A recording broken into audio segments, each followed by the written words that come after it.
Outro dia eu fiquei pensando em uma coisa. Se você perguntar para um cristão qual que é o sonho dele, provavelmente você vai ouvir algo como: quero ser usado por Deus.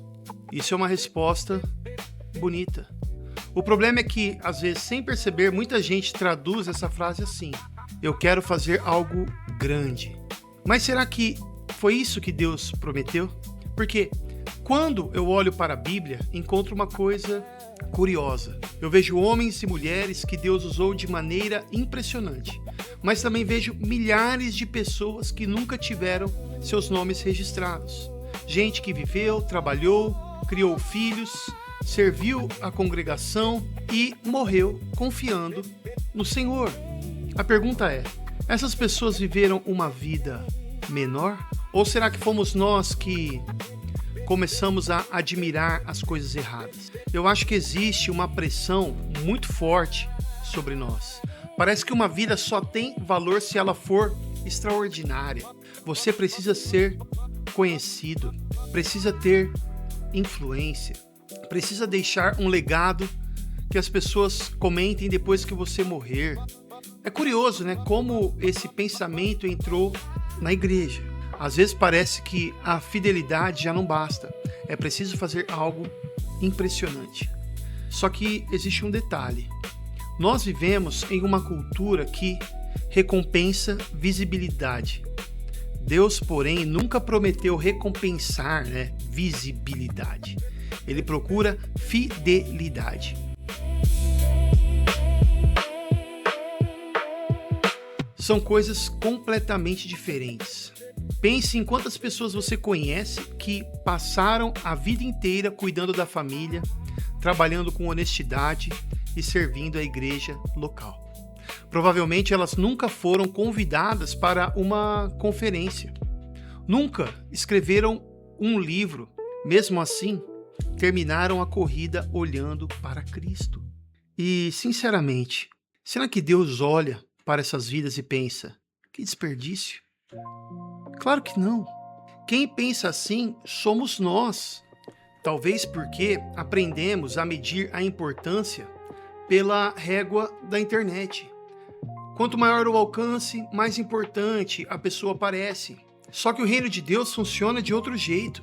Jesus contou parábolas sobre sementes, sobre fermento, sobre um pastor cuidando de ovelhas, sobre um pai esperando o filho voltar para casa. Quase tudo acontece em uma escala pequena. Isso não é por acaso. O reino cresce silenciosamente na maior parte do tempo. Existe outra coisa que me chama a atenção, Durante aproximadamente 30 anos, Jesus viveu uma vida que, para quem olhava de fora, parecia absolutamente comum. Ele trabalhou, ele conviveu com a sua família, frequentou a sinagoga, caminhou pelas mesmas ruas de uma cidade pequena. Nós sabemos muito pouco sobre esse período, Isso deveria nos ensinar alguma coisa, porque o Filho de Deus não estava desperdiçando aqueles anos até dar início ao seu ministério, Mas ele estava ali vivendo em perfeita obediência ao Pai. Se a vida comum fosse um problema, Jesus teria nos mostrado outro caminho, mas ele não mostrou. Talvez seja justamente aí que esteja uma das maiores dificuldades da nossa geração.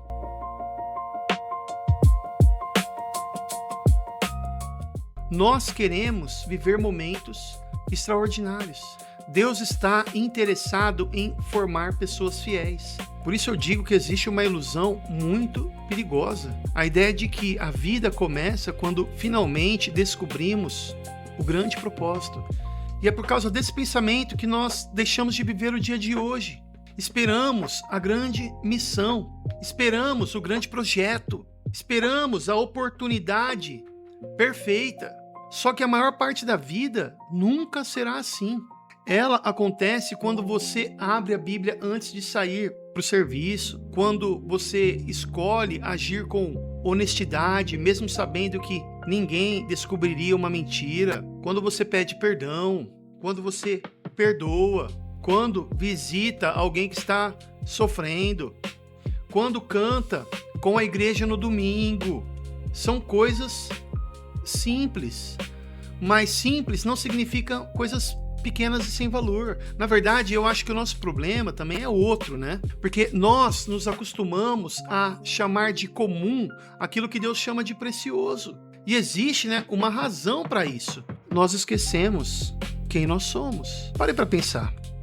Você conhece Deus que criou todas as coisas. Você foi reconciliado com Ele por meio de Cristo. Seus pecados foram perdoados.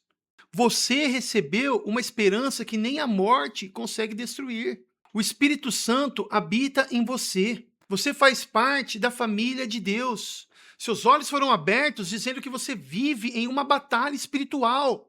E se tudo isso é verdade, o que exatamente está faltando para que a sua vida seja extraordinária? Percebe como a nossa definição de grandeza ficou distorcida? Achamos que extraordinário é ter milhares de seguidores. A Bíblia chama de extraordinário um pecador ter sido salvo pela graça. A Bíblia diz que o maior privilégio é ouvir um dia, muito bem, servo bom e fiel.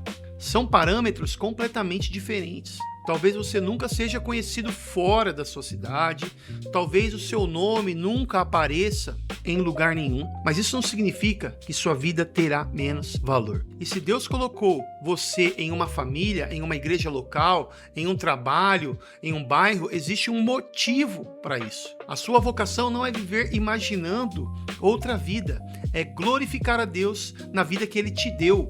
E no fim das contas, o Evangelho não transforma pessoas comuns em celebridades. Ele transforma pecadores em filhos de Deus.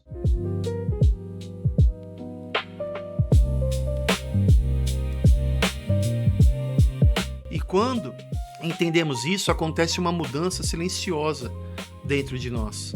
A ansiedade de provar o nosso valor começa a perder força. A comparação deixa de mandar na nossa cabeça. A necessidade de parecer importante diminui, porque a nossa identidade já não depende do que fazemos.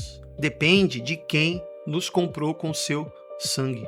Talvez você tenha começado este vídeo achando que precisava descobrir alguma grande missão para finalmente viver uma vida que agradasse a Deus. Eu espero que termine pensando diferente.